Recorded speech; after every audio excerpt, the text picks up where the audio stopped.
皆さんこんにちは、サンプロです。本日はサンプロ建築士の片桐さんと一緒にですね、後ろに見えているお家をルームツアーしていきたいと思います。片桐さん、よろしくお願いいたします。よろしくお願いします。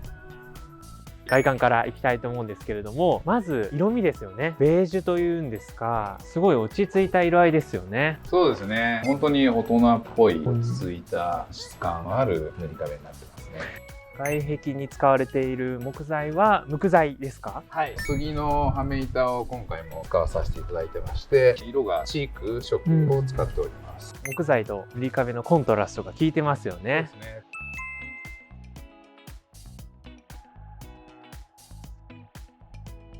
そして大きなガレージがあるというところで、上のまた違う色味のものを塗られてますよね。そうですね。こちらは計算カルシウム板、不燃板になりますけれども、落ち着いた色でトーンを合わせているような形。そしてガレージに収納があるんですね。ちょっと開けさせていただきますと、タイヤを入れたり、バーベキューの道具であったり、雪かきの道具であったり、いろんなものが入れられるような設定になってますね。利便性高いですよね、こういうものがすぐ近くにあると。そうですね。しかもお客様が DIY で自分たちで釘を打ったりビスを打ったりとかつけたりすることができるような OSB 合板というのを使ってますので、とても使い勝手よく使っていただけるかなと思います。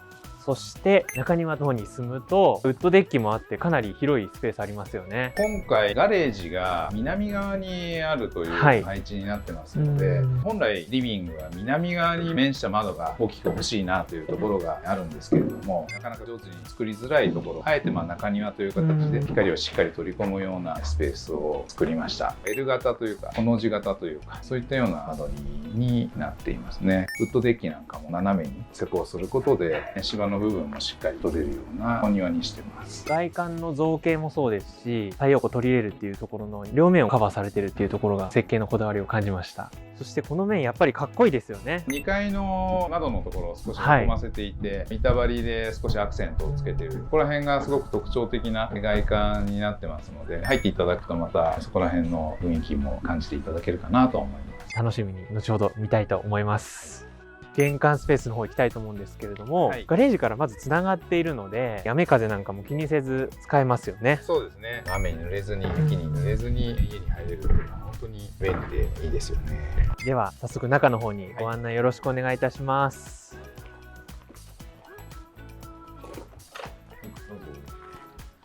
失礼いたします。玄関スペース広くないですか？そうですね。めちゃくちゃ広いですね。びっくりしたんですけど。こちらはご主人が趣味で自転車をやられていて、大事な自転車をしまえるぐらい玄関スペースが欲しいというところで。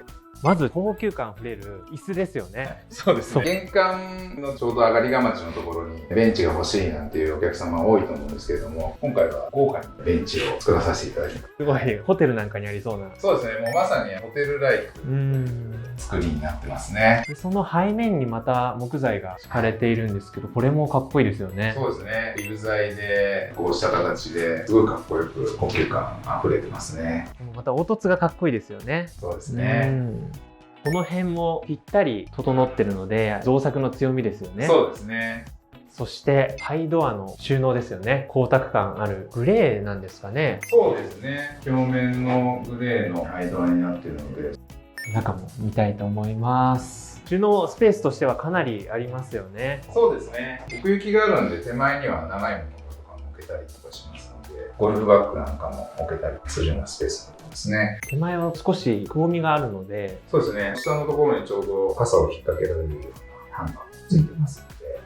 そして玄関、ドアの上ですよね。間接照明が入っているんですけど、これもまた玄関の雰囲気作ってますよね。そうですね。空間として高級感を少し出す間接照明っていうのをところどころに散りばめています。程よいこの明るさが好きです。あとは壁紙なんかも今回グレーを使っているので、おしゃれですよね。はい。発色風を使った壁紙になってまして、反射の感じも少ししっとりした雰囲気が出てるかなと思います。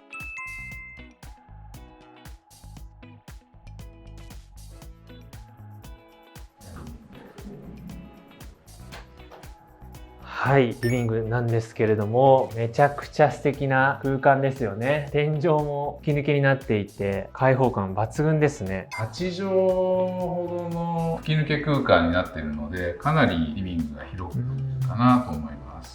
まずこの LDK の大きさから伺いたいんですけれども。そうですね、変形した L 型のリビングにはなっているんですが、全体で約21畳になります。吹き抜けになってるのでより広く感じますよね。そうですね。まずこの吹き抜けの上に見える木材ですよね。めちゃくちゃ僕好きなんですけれども。そうですね、もう大人気のレッドシダーになりますね。落ち着いた色味になってますよね。そうですね、モダンな住宅にはとても合う材料になってます。いやー、いいですよね。いや、本当に気持ちいいですね。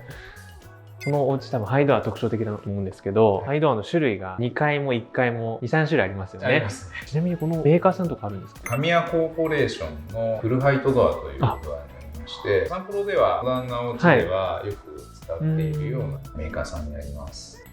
吹き抜け見上げると3箇所ですかね、木材が斜めに見えるんですけれども、これってどんなものなんですか？木打ち張りというものになりまして、大きな吹き抜け空間がどうしても日常的に壁で押されたりとかするのを抑えてあげるような構造的に必要な材料になっています。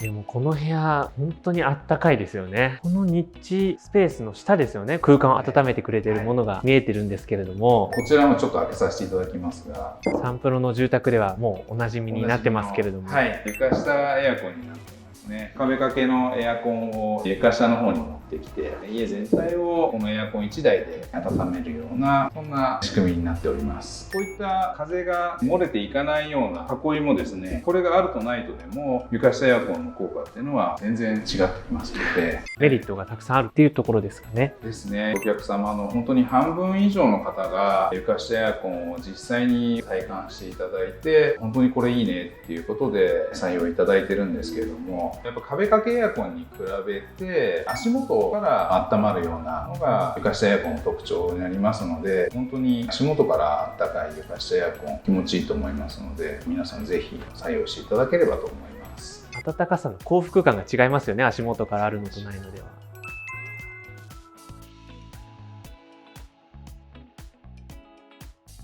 それでは続いてキッチンの方行きたいと思うんですけれども、こちらもおしゃれでたくさん触れたいところばっかりなんですけれども、まずキッチンちょっと変わってますよね。そうですね、通常の壁付けキッチンと違ってオープンキッチンにはなってるんですが、こちらはトクラスというメーカーさんのキッチンになります。トクラスさんの特徴とすると、この人造大理石の厚みがものすごく厚くてですね、とても人気のある商品になってきますね。色合いもキッチン周りはすごく締まった色でかっこいいですよね。そうですね、なかなか他のキッチンメーカーさんにはないような色合いを使ったものになってますね。奥行きがあるんですよね。そうですよね、広いですよね。そうですね、一番奥行きがある商品なんじゃないかなと思いますね。手一杯伸ばしても端っこギリ届くか届かないかぐらいの広いですしよね。かもシンクも結構大きいですよね。多分通常よりも広いんですよね。通常ここでもう立ち上がりの壁が出てくるところが、大きいものとかも含めて思いっきり洗えますよね。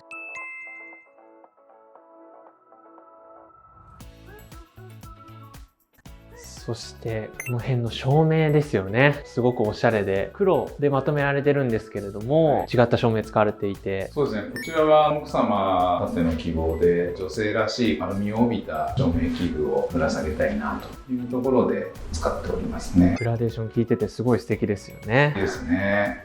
そして照明とは何か別に黒いものが2つほどついてるんですけれども、そうですね、形はもう完全にスポットライトの照明と変わらないんですけど、今ちょっと照明なのかなと思っていたら光源っぽいものがないので、これは何なんでしょうか。 Bluetooth で飛ばして音が出てくるスピーカーになっています。スピーカーなんですね。はい、今こんな商品があるんですね。ちなみにどちらのメーカーさんなんですか？はい、こちらはパナソニックさん。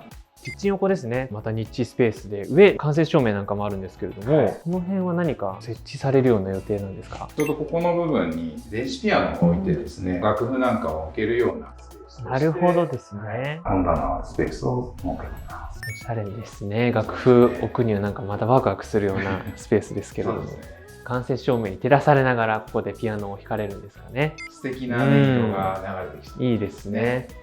それではキッチンの背面側ですね、カウンターから行きたいと思うんですけれども、まず素材ですよね。モルタル調といいますか。そうですね。最近人気のある樹脂モルタルの素材ですね。こちらは商品はセニベトンというフランスの塗り壁を使っています。すごいおしゃれですよね。触った感じもザラザラしてるというか、リアルですよリね。アルですよね。横幅も結構ありますね。そうですね。お子さん並ばれて、お子さんも本当に2人ないしは3人ぐらい座って勉強できたりとかするような、そんな空間になっています。そしてその上ですね、収納があるんですけれども、こんな感じで。上に開くタイプですね。そうですね。教科書とか入れたりとかできるようなツイートだなと思います。一番こちら側開き方がちょっと変わるんですね。そうですね。建具が迫ってきているので、ここだけちょっと開け方を変えております。閉まった状態でも開くようになってたので、そうですね。しっかり計算して設計をさせていただきました。細かいところですね、すごい設計のこだわりを感じます。これが片桐フラップアップということで、片桐さんのお家では結構多いですよね。以前も出てきましたよね。片桐フラップアップと。すいません。8割、9割。あ、多いですね。あとはやっぱり勉強するスペースって比較的ごちゃっとしちゃうので、はい、なるべくしまえる収納スペースがあった方がいいそうですね。こういう吊り戸棚は皆さんやっぱりつけるようにしてますね。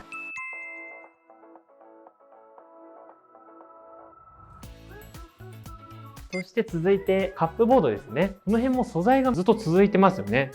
実際にここの箱の部分に関しては既製品を使ってるんですけれども、全体を大工さんだとか職人さんに囲ってもらうことで、まるで造作の食器棚のようなこんなしつらいになりますので、サンプロでは本当によくやる手法になります。なので本当に既製品では出ない雰囲気と高級感が出てますよね。またひときわこのキッチンを際立たせてくれてるのが上の間接照明ですよね。こちらにも建築家照明を仕込んでますね。建築家照明って分からなかったんですけれども、間接照明のことを建築家照明、要は照明器具は、はい、こういう器具メーカーさんの形があるんですけど、はい、間接照明自体は私たち設計士が少しデザインをしてどうやって光ってくれるかっていうので、天井と照明器具を仕込む高さとか感覚でもかなりやっぱり広がりの感じが変わるので、ちゃんと計算をして設計をするっていうのが大事なところ。それではキッチン奥ですね、行きたいと思います。パントリースペースですかね。そうですね。キッチンにつながるパントリーのスペースになります。キッチン横なので使いやすさすごくいいと思いますし、またハイドア使われてるんですけれども、マットな素材に変わってますね。そうなんですよね。こちらはマットなグリーンが入ったようなグレーの建具に変わってますね。おしゃれですね。そして次の扉ですね。こちらは洗面と収納、それからトイレになってくるんですが、正面に見える扉が玄関から入ってくるリビングのドアになるんですけれども、なので回遊動線になってるんですね。そうですね。お家に帰って来られて手を洗ってすぐパントリー、キッチンへという帰宅動線っていうのがしっかり作られたプランになっています。便利ですね。どちらからでもアクセスできるという設計っていうことですね。洗面台もまたちょっと雰囲気出ておしゃれですよね。こちらはアイカのスタイリッシュカウンターという、最近こちらも皆さんから人気のある造作の洗面台になりますね。三面鏡になっていて、その間に照明が組み込まれているような形なんですね。三面鏡だけはパナソニックさんの三面鏡を使ってまして、LED が縦に2本入っていますので、とても顔が綺麗に映るような照明になってます。この辺の細かいところなんですけど、タイルもおしゃれですよね。そうですね。モザイクタイルで爽やかな感じで。収納もかなり広くあるので、いろいろなもの入れられますよね。そうですね。そして向かい側の収納ですね。こちらもまたハイドアで同じ色目のもの使われてるんですけれども、リビング収納といったスペースになりますね。リビングで必要なものが入れられるようなスペースになっています。いいですね。収納多いに越したことはないですもんね。そうですね。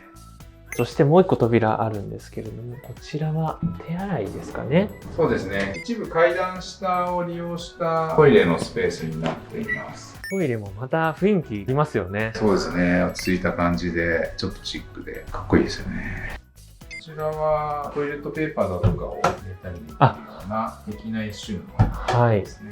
ニッチが真ん中にあって、その上下で収納になっているような形ですね。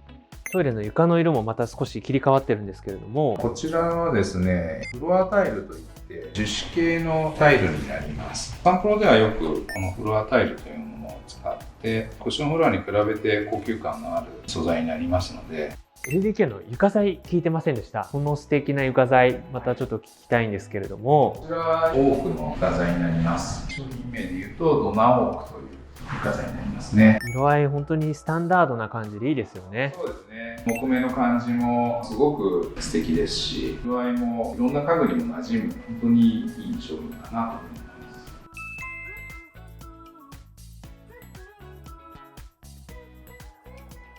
こちらですね。収納ですね。はい、今回は比較的1階の部分にゆとりがあるものですから、お子さんが帰ってこられた時にランドセルを置いたり、ここにも教科書を置けるようなお子さん2人のランドセルスペースといった感じでしょうか。何かと物が多いと思いますので、こういったスペースがしっかり取れるとリビングも綺麗にすっきり片付きますよね。しかも本当に扉1枚で隠せるので、その辺の利便性も高いですよね。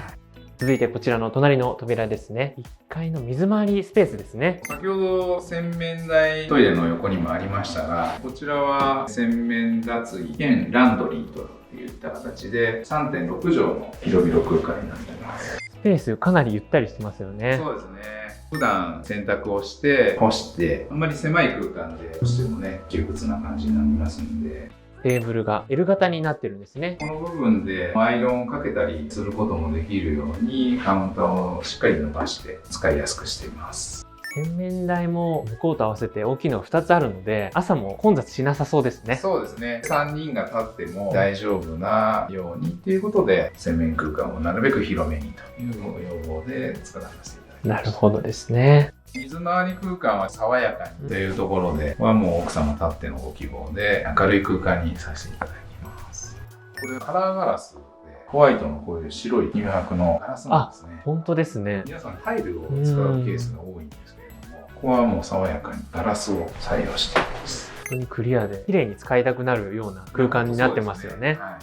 照明もアクセントでゴールドになってるんですね。そうですね。アクセントでこのゴールドの照明を使うっていうのも最近の流行の一つかな。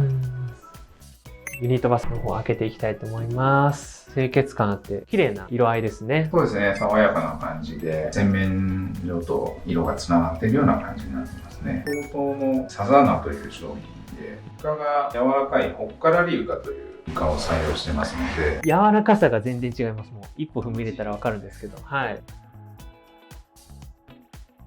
続いてこちらですね。ファミリークローゼットになってますね。忙しいご家族、少しでも家族みんなのものをまとめて、朝もここで着替えてすぐに学校や会社に行けるような、そんな間取りが本当に最近流行ってますので。洗濯をした後も各部屋に届けるんではなくて、ここにも入れておけばいいと。こちらちょっと変わったものがあるんですけれども、ここにネクタイを入れたりだとかアクセサリーを入れたりして上から見えるような、そんなのが一番上の引き出しでのような感じですね。この上にアクリル板か何かが入るような形なんですかね。そうですね。なので取り出さなくても上からどこに何があるか分かるか。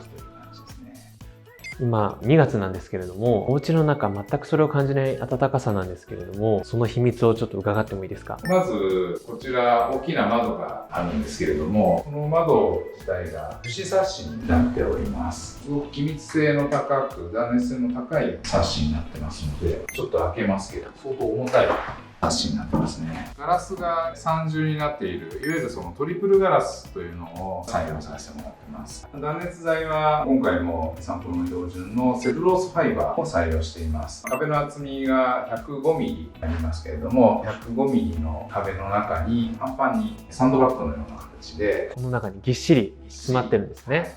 それに加えてですね、サンプルは塗り壁を採用しているんですが、この塗り壁の下地になるものに EPS という発泡スチロール状の断熱材を下地にして塗り壁にしてますので、本当にダブルの断熱材になっているような、そんな構造になっています。発泡スチロールってあったかくなるんですか。よく魚屋さんで氷いっぱい詰めて魚を入れて出荷されるじゃないですかね。それだけしっかり断熱されて。なるほどですね。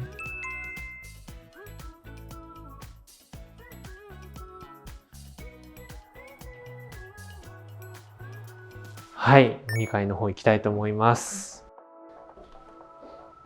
2階があると吹き抜けを囲うように通路がある形ですね。とっても開放的なリビングの献血空間になりますね。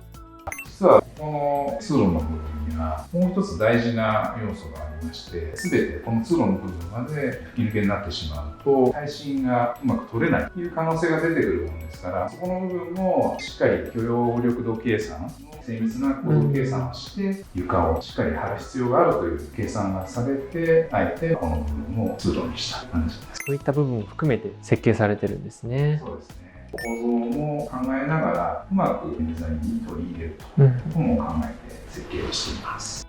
また2階に来るとドアの種類変わってますよね。そうですね。木目調のナチュラルな感じに変わってますね。こちらはトイレになります。人と違って白を基調とした明るいトイレになってますね。本当にオールホワイトな感じで清潔感ありますね。2階の床材、1階とまた変わってますよね。そうですね。1階の多くと違って少し明るい床材になるんですけれども、こちらはバーチの床になります。商品名で言うとウエストコートバーチ。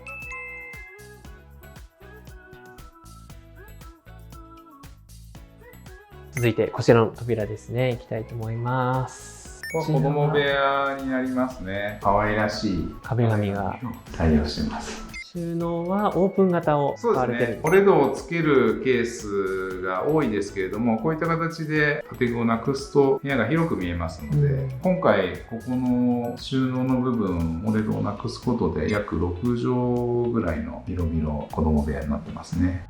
こちらもお子さん部屋の想定ですかね。壁紙が違った形でさりげないパートが本当ですね。あしらわれている感じですね。そして最後の扉の前にまた収納ですね。そうですね。収納の扉になっています。はい、こんな感じですね。掃除機なんかも置いておけるようにコンセントも収納の中に仕込んでいますね。こんなところにコードレスの掃除機なんかそうですよね。はい、もうまさにその通りですね。それでは2階最後の扉開けていきたいと思います。主寝室ですね。約 6.7 畳の寝室になります。やっぱりまた雰囲気変わってますよね。ベッドヘッドの部分、壁一面シックな濃い色を使って落ち着いた空間に仕上げてますね。この辺の照明もおしゃれですよね。そうですね。主寝室には大きな収納があるんですね。下にファミリークローゼットがありますので、メインの収納は本来必要ないんですけれども、そうは言っても少し季節物だとか、そういったものが入れられるように、そちらクローゼット型に。はい。こちら半分はヒノキのすのこにしてありますので、押し入れとしてお布団だとかを置けるようにしています。1階からもう変わらず2階も暖かいんですけれども、今ここからちょっと風を感じるんですけど、空気が来てるということですよね。そうですね。実は床下エアコン冷房でも夏場使えるようにということで、家全体に配管を回してですね、医学が手を当ててくれる。はい。ここの天井から暖かい空気、冷たい空気が来るようになっています。床下エアコンから来てるということですよね。エアコン1台で、あとダクトファンだけで全館空調できるっていう最高のシステムですよね。パフォーマンスがいいですよね。そうですね。